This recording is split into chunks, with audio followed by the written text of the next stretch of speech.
저를 이렇게 초대해 주셔서 감사합니다. 덴마크의 보건의료 데이터 활용 사회를 소개하겠습니다. 지금까지 했던 협력에 대해서도 정말 감사드리고 앞으로도 더 많은 협력을 기대하겠습니다. 오늘 앞에서 클라젠가님께서도 이미 소개를 해주셨는데요. 이게 다 비교가 가능한 국가들입니다. 보건 정보를 생각하면요. 저희가 모델링을 코로나 관련해서 2년 조금 넘게 해왔는데 어떤 가능성을 가지고 있는지 데이터가 무엇을 할 수 있는지에 대해서 앞으로 많은 기대가 있습니다. 데이터 분석 센터가 덴마크 의학청에서 처음 생긴 것은 2021년 11월, 여기 지금 잘못 나와 있는데요. 11월 16일에 공식 출범을 했습니다. 이때 축하 인사를 해주셨었고 이날 처음으로 저희 EMA에 조인해 주셨었는데요. 데이터 분석 관련해서 이렇게 말씀을 해주시고 출범을 했습니다. 저희의 목표는 의학 안전 관련입니다.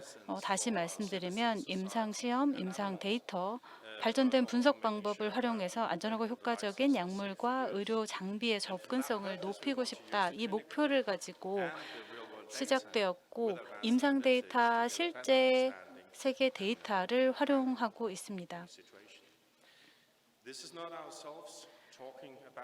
이게 저희 전략인데 덴마크뿐만 아니라 유럽 전체라고 보시면 됩니다. EMA라는 유럽 의약품 기구에서 네트워크를 만들고 있습니다.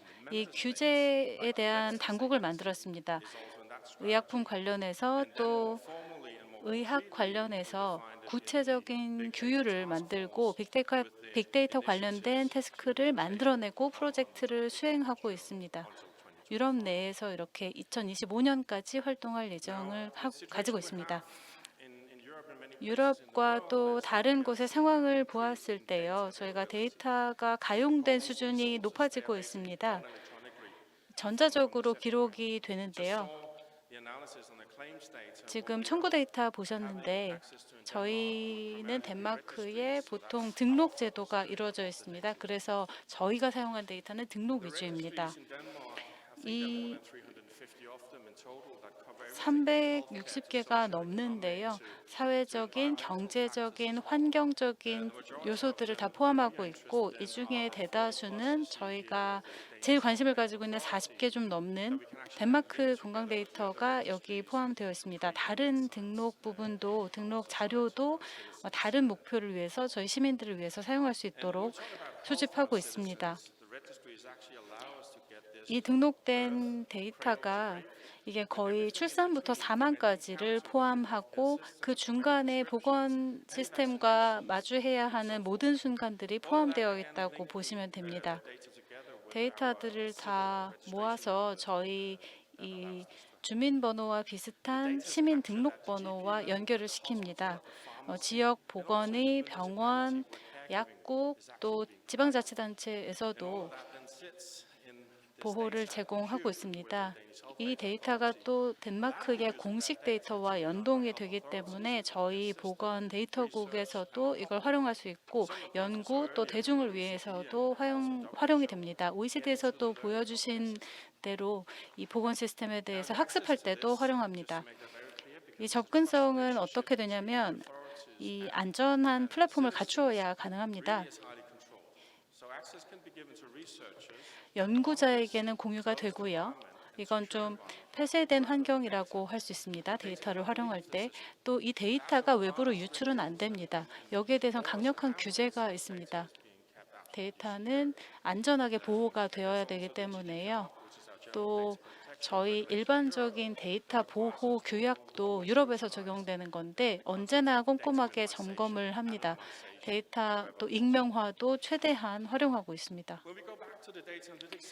데이터 센터로 다시 돌아가 보겠습니다. 거버넌스 구조가 여기 나와 있습니다. 프로젝트별로 보실 수 있는데요. 각각 기관이 만들어져 있고 여기에서 출판하는 논문들도 많이 있습니다. 전 세계에서 많은 노력을 이끌어주고 계시는 또 질병과 약품 관련해서 많은 노력을 리드하고 있습니다. 대학의 보건을 담당하는 부서, 또 이 기술 대학들에서도 덴마크에서 IT 관련 쪽에서도 함께 다학제적인 접근을 통해서 분석에 협업하고 있습니다. 그래서 과학과의 협업이 가능한 거고요. 저희 프로젝트가 그렇게 가능했던 것들도 있습니다. 저희가 있는 프로젝트의 예시를 들자면 덴마크의 코로나 첫 환자 발생 전입니다. 이건 2020년 2월 27일인데요. 일단 운영 그룹을 만들었고 실제 저희 보건 시스템 안에 있는 많은 주체가 들어왔습니다. 덴마크의 환자 또 보건 데이터 에이전시 또 그 담당 지역 내에 있는 등록을 담당하고 관리하는 기관 그 당국, 질병을 관리하는 곳 이런 곳이 다 포함이 되어서 운영 그룹을 만들었고 데이터 세트를 만들어서 저희 전문가 그룹도 만들었습니다. 한국과는 좀 달랐는데 데이터를 검증하고 확인하고 분석을 했습니다. 프로토콜에 따라서 데이터 분석을 했고요. 더 높은 수준의 실행을 그 데이터 품질을 높이기 위해서 분석을 잘하기 위해서 노력을 했습니다. 덴마크의 남부 대학이 참여를 했고 또 의약품국에서도 크게 참여를 해주셨습니다. 저희가 처음에 상황을 보았던 것 중에 하나가 WHO에서 NSAIDs 비스테로이드 항염증량을 사용하지 않도록 추천했습니다. 이 코로나 환자에게 중증 환자에게 활용을 했을 때 부작용 때문에 사용하지 말 것을 권고를 했습니다. 저희가 첫 번째 가지고 있던 데이터를 활용을 해봤습니다. 이 확진자 데이터를 활용을 했는데요. 이거를 국가 환자 등록과 통합을 했고 또 처방 데이터와 합했습니다. 이 중에 저희가 일반 의약품으로 팔 수도 있는 그냥 구매할 수 있는 약도 있기 때문에 이 처방과 연동이 꼭 필요했습니다. 이 분석을 해봤더니 248케이스를 그러니까 700개 넘게 나중에 하긴 했지만 이때 N수가 248이었고 이거는 걱정할 필요가 없는 거였다. 엔세이드를 꼭 피하지 않아도 된다라는 결론을 얻었습니다. 또 더 중요했던 거는 공급 부분이었습니다. 일반적인 의약품 공급이 글로벌 판대기 때문에 이 다른 걸 대체해야 되는 경우들도 있었습니다. 그때는 그게 다행이었기도 하고요. 그리고 계속해서 코로나19의 영향을 살펴보았는데요. 그 다음 분석은 아마 제일 마지막 중에 하나였었는데 비입원 환자들의 코로나19 급성 질환 이후의 영향이었습니다. 이거의 목표는 코로나의 영향이 길어지다 보니까 어떤 합병증이 있었는지 또 어떤 치료를 했는지 입원이 필요했는지 또 건강적으로 돌봄이 필요했는지 이런 걸 알아보기 위해서였습니다. 이때도 코호트 스터디를 했고 보험 등록된 환자를 기준으로 조사를 했습니다. 굉장히 초기부터 8,000명이 넘는 환자가 있었습니다. 이거 근데 굉장히 짧은 몇 달 동안의 기간 초기에도 많은 확진 환자를 확보할 수 있었고 어떤 종류의 돌봄이 필요한지 연구를 했습니다. 여기서 중요한 부분이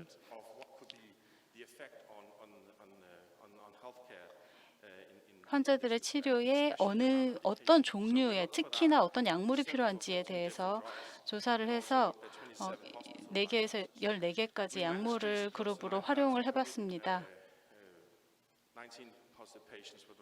이 당시에 8,900명의 환자를 추적을 해서 양성과 음성 환자를 둘 다 조사를 했는데요. 이게 글자가 너무 작으실 수도 있을 텐데 이 두 그룹이 비슷한 결과를 보였습니다. 그리고 여기 표로도 표현을 해보려고 했는데요. 이 입원 필요성, 그러니까 지역 보건의 방문 비료 비슷했습니다. 큰 차이가 없었습니다. 다행이죠. 그러니까 코비드가 길어진다고 해서 큰 영향이 있지는 않다. 우리 보건 시스템이 큰 타격을 입지는 않을 것이다라는 결론이었죠. 다행스럽게도.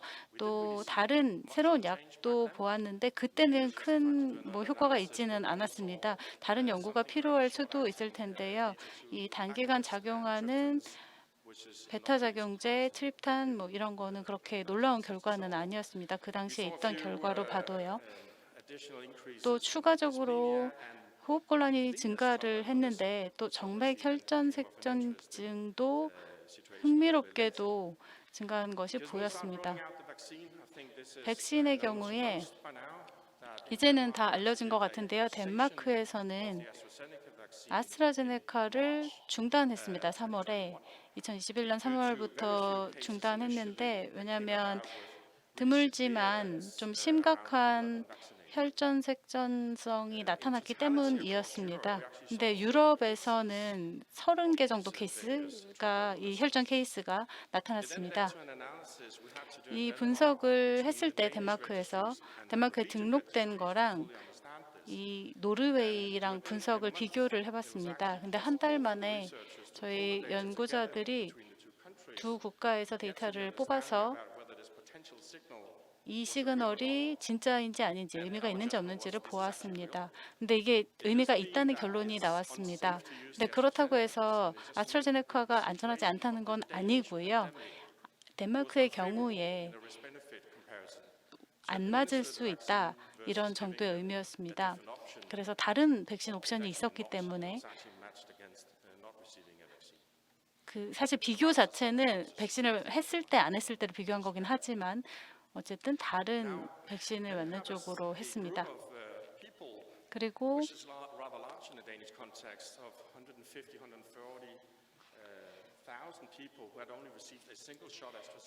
15만, 20만, 이 덴마크 입장에서는 좀 큰 인구인데요. 백신을 맞았을 때 이 승인을 받지 않은 교차 접종에 대해서 알아보았습니다. 이제 승인을 받지 않은 경우이기 때문에 이게 두 번째 2차 접종 때 활용을 한 겁니다. 근데 일부러 했던 겁니다. 그때 함께 다른 기관과 함께 실시간으로 비교 연구를 했고요. 이 분석을 할 때 비교 코호트 연구를 해서 2차 접종, 3차 접종 파이자를 사용해서 했습니다. 이게 실시간으로 거의 준 실시간으로 리액션을 봤습니다. 부작용이 있는지를 그렇게 가까이 볼 수 있었습니다. 또 여기에서 미생물 관련해서 등록된 인구로 비교 연구를 했습니다. 이거 리얼타임으로 업데이트가 되었고 백신을 15분마다 백신 접종 상황이 계속 업데이트가 되었습니다. 전화기로 앱을 통해서 바로 확인을 할 수 있었습니다. 그리고 국가 처방 등록에서도 뭐 부작용이 있는 경우가 있는지에 대해서 실시간 확인이 가능했습니다. 이 결과가 지금 나왔는데요. 이 데이터 업데이트가 되었고 도스도 확인을 했는데 이제 결과도 다행히 저희가 2종으로 접종을 했을 때 더 나쁜 부작용이 나오지 않는다. 이렇게 결과가 나왔습니다. 사실 더 지켜봐야 하기는 합니다. 그러면 앞으로는 어떻게 해야 될까라는 질문이 나옵니다. 등록을 어떻게 활용하고 데이터를 어떻게 활용해야 할까? 안전 관련해서 안전 감시를 하려면 이 1930년대에 FDA가 그때는 뭐 그렇게 많지 않았는데 탈리도미드가 50년대에 리포트가 됐었고 좀 최근에는 스로트라스트라는 굉장히 위험한 약물의 경우가 있었습니다. 이게 그렇게 저희가 대응을 빨리 하지는 못했는데요. 이 스로트러스트 경우는 저희가 약물 부작용에 대해서 잘 대응하지 못한 예시로 보통 생각합니다. HPC 백신 덴마크에서 접종했던 걸 생각해 보면 그때 미디어에서 이 백신 맞으면 안 된다 뭐 이런 이미지를 좀 만든 효과가 있었습니다. 근데 그렇지 않다는 연구 결과가 나왔습니다. 데이터적으로 증명이 되지 않았습니다. 백신 때문에 이런 부작용이 있다는 게 그러니까 미디어 때문에 만들어진 루머였는데 HPV에 대해서는 그런 결과가 나왔습니다. 근데 지금 코비드에 대해서 걱정이 많은데요. 그리고 이거에 대해서 어떻게 전달이 되는가 걱정을 많이 하고 있습니다. 공정하게 중립적으로 뭐가 좋은 것이고 뭐가 나쁜 것인지에 대해서 백신 보도가 있기를 바랍니다. 또 저희가 사실 4만 명 정도가 덴마크에서 약물 부작용으로 피해를 입고 있고 2천 명의 사망 건이 있었는데 이게 사실 미디어에서 잘 드러나지가 않습니다. 정말 중요한 부분이라고 할 수 있겠죠. 또 오늘날의 약물 감시를 보면 유럽에서 이 보고되는 곳이 몇 군데 있습니다. 여기 보시면 어디에 어떻게 보고를 할 수 있는지 이 보고를 하는 메커니즘 어떤지 온라인으로 혹은 내 의사한테 뭐 이렇게 하는 방법들이 있습니다. 또 약물을 받았을 때 이 유럽의 약물 감시청에 보낼 수도 있습니다. 그러면 안전에 대해서 확인을 하고 또 검증을 해서 제도를 시행할 수 있기도 합니다. 규제 제도를요. 그러면 저희가 약물 감시대의 미래에 대해서 생각을 해본다면 데이터가 등록 단계에서 있을 거고요. 병원 전자기록부터 또 각각 민간 의사들에게도 있을 거고 여기에 AI를 적용을 만약에 하고 자동화를 한다. 이 데이터 흐름을 자동화한다. 그리고 실시간 감시를 한다. 그리고 나서 시그널을 하는 방법, 또 가설을 만드는 방법을 생각해 볼 수 있습니다. 그러면 프로세스를 좀 더 가속화할 수 있지 않을까. 시간과 속도가 정말 중요하니까요. 이 코로나의 경우에 백신 적용 속도를 생각해 보시면 그렇죠. 비슷한 방식으로 빨리 백신을 시작할 수 있도록 하려고 합니다. 지금은 저희가 기존에 있는 시그널링을 관리하고 있는 정도라면 잠깐 보여드렸는데요. 이제 보고 메커니즘 그리고 시그널링 메커니즘이 있을 거고 저희가 등록에 관련해서는 실제 시작한 부분들이 있습니다. 어떤 게 시그널이고 증거를 만들려면 어떻게 해야 되는가? 또 이제 코펜하겐 대학과 또 연구기관, 역학자, 컴퓨터 전문가 그리고 덴마크의 환자들과 함께 내일 모레 이제 공식 출범을 할 건데요. 펀딩을 받으면 이 데이터 소스를 다 통합을 해서 이 앞으로 연구를 AI 기반으로 서포트하려고 합니다. 의약품 부작용에 대해서 이런 걸 하려고 하는데 굉장히 큰 계획인데 저희 성공적으로 할 수 있기를 바라고 있습니다. 그래서 더 빨리 이 의약품 관련해서 대응을 할 수 있게 되기를 바랍니다. 현대적인 기술을 기존의 시스템에 접목시키는 거죠. 이제 이 데이터를 보면 아마 덴마크 데이터 말로는 이 덴마크 인구가 500만 정도밖에 안 되기 때문에 확실하지 않다고 할 수도 있지만 저희가 좀 더 이 한국처럼 같이 협업할 수 있는 좋은 파트너와 함께 데이터 풀을 확대하려고 노력할 예정입니다. 저희 데이터 분석을 EMA 쪽에 했는데 올해 초에 했는데요. 이 비교 분석을 보면 저희 이종 접종, 동종 접종, 이 백신 관련해서 북유럽에서 조사를 했습니다. 좀 비슷한 점이 많은 노르웨이, 스웨덴, 덴마크, 핀란드, 북유럽 국가들이 비슷해서 개개인 차원의 정보가 있습니다.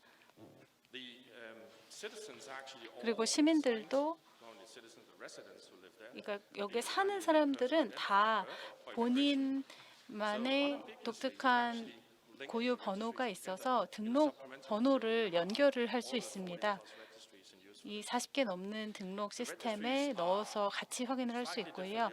이 업데이트되는 항목이 약간의 차이가 있기는 한데 매일 하거나 매주 하거나 하는데 이런 연구를 그래서 비교적 풍부한 자료와 함께 할 수 있습니다. If you were at the International Conference for Pharmacobiology last week in 이 Copenhagen, 지난주에 you've seen this 코펜하겐에서 EMA 있었던 약물 on the 관련 process of 감시 presenting a number of 심포지엄에 initiatives 있었다면 이거 using 보셨을 real-world 것 evidence. 같은데요. So this 지금 is really making a move into the 임상 regulatory 데이터를 decision 활용하고 process. 있는 곳이 이렇게 Part of this 많습니다. process also 이 the 과정에서 preliminary results. This is not fully 저희가 published yet, 미리 나온 but you can see 결과들을 some of the 가지고 curves 왔습니다. 아직 were 발표는 되지 along. 않았는데 Vaccine 이 동종 접종 performs better than a 백신이 monoclonal vaccine. And in some 이종 cases, 접종이 동종보다 나은가 뭐 이런 조사를 했는데 꼭 그렇지만은 않다. 왜 차이가 있는가 이런 내용에 대해 알아보았습니다. 그런데 이 데이터 소스들이 또 저희가 연구를 시작한 것이 이 좋은 결정을 통해서 어떤 기관이 연구를 했다 이런 겁니다. 제가 정말 자랑스럽게 생각하는 건 여러 국가들이 모여서 이 3월 10일에 연구 프로토콜에 대해서 동의를 하고 3주 후에 하고 그리고 6월에 이 연구가 이미 끝나고 출판을 하는 것도 이제 지금 올려놓은 상태고 나오기만 하면 됩니다.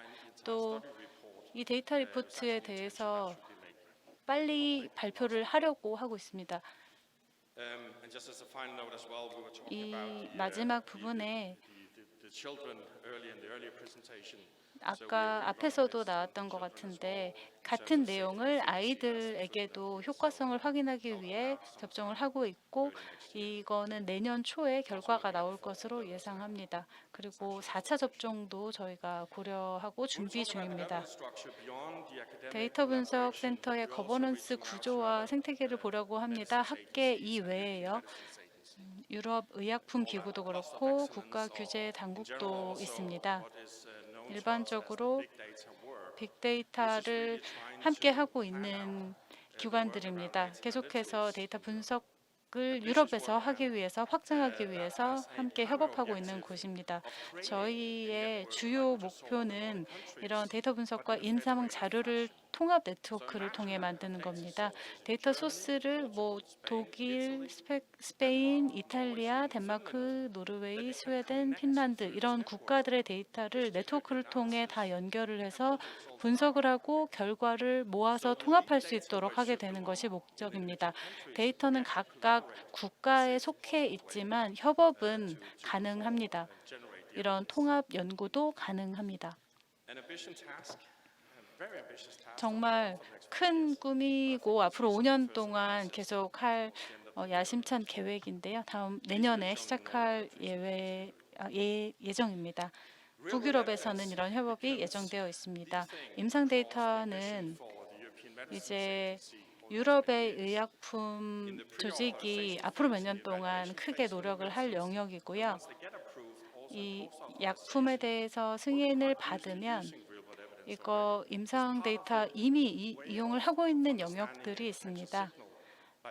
이 어떤 시그널을 보내야 될까 안전 분석에 대해서 기존 데이터 분석을 하는 거에 대해서 근데 이런 위원들이 희귀약품이나 이 임상 데이터가 어떤 경우에 어떤 역할을 할 수 있는가 다른 유지 케이스가 있을 텐데요. 이제 앞으로 3, 4년 동안 어떻게 더 활용을 할 수 있을지에 대해 고민하고 있습니다. 굉장히 많은 계획이 있는데 왼쪽에 지금 약간 보라에서 파란색 이쪽은 좀 기술적인 면에 집중하고 있는 내용이고요. 데이터 카탈로그, 데이터 분석 기술 이 부분이고 녹색 부분은 인간의 역량 관련입니다. 규제, 네트워크, 데이터 활용법 그리고 이게 이렇게 녹색이고 노란색 부분은 가버넌스와 윤리 부분입니다. 저희가 윤리적으로 데이터를 활용해야 되니까요. 또 오렌지와 빨간색은 국제협력 부분이고 그 다음은 의약품입니다. 왜냐하면 저희가 의약청이니까요. 이 유럽 내의 협업을 보면 협업을 위해서 다양한 부문에서 협력을 하고 있습니다. 에이전시가 모여서 협업을 해서 각각 전략이 있을 때 같은 공동의 관심이 있는 부분을 함께 하고 있습니다. 20개가 넘는 유럽의 기관들이 이런 포럼을 통해서 협업을 진행하고 있습니다. AI 관련돼서 클러스터를 만들기도 했고 독일, 덴마크, 스위스 쪽의 기관들이 관심을 가지고 협업하고 있고 우리에게 있는 고성능 컴퓨팅은 스페인, 독일 이런 국가들이 하고 있고 또 임상 데이터 클러스터는 포르투갈, 네덜란드 쪽에서 함께 하고 있고 환자 단위 데이터 분석은 이 FDA나 PMDA 이게 유럽에서 아직 승인이 안 됐다면 저희가 덴마크와 네덜란드에서 협업을 하고 있습니다. 이게 역량을 키우는 부분에 있어서 데이터 분석에 대한 역량을 높일 수 있도록 노력 중입니다. 이게 덴마크 쪽에서 빌딩 블록으로 접근을 하고 요소가 하나씩 나와 있는데요. 데이터 접근성, 법률적인 측면, 역량 방금 말씀드렸고 인프라, 또 방법론 개발, 새로운 방법, 예전에 없던 거를 만들어내는 거, 또 윤리적이고 적절한 AI 활용 이런 걸 들 수 있습니다. 이거는 유럽뿐만 아니라 정말 심평원 심포지엄에 오게 된 게 너무 기쁜 게 글로벌 노력이어야 한다고 믿기 때문입니다. 이 임상 데이터가 잉크마라라는 협력 단체에서 발표를 했는데요. 목적으로 국제적인 노력과 임상증거 데이터를 규제 의사결정에 통합하는 것을 촉진한다. 이것을 목적으로 한다라고 했기 때문에 국제적인 노력을 하려고 하고 있습니다. 요약을 하자면 제가 프레젠테이션을 통해서 얼마나 등록 데이터들이 폭넓게 존재하는지 또 임상증거 분석을 통해 코로나 연구를 가능하게 했는지 또 한국에서 발표해 주셨던 자료들이 정말 큰 도움이 됐고요. 실시간 데이터 덕분에 승인되지 않은 사용에 대한 감시를 준실시간으로 할 수 있었고 또 점진적인 개선, 기존 구조와 절차의 데이터를 재사용함을 통해서 북유럽 국가들의 협업이 효율적으로 이루어졌습니다. 덴마크 혼자 대응하기엔 너무 작은 문제였던 사안인데 이런 협업을 통해서 가능했습니다. 임상 데이터의 사용과 유럽과 세계의 임상 데이터가 증가하고 있고 또 협업을 통해서 참여하고 더 적극적인 역할을 하려고 합니다. 네, 박수 감사합니다. 부탁드립니다.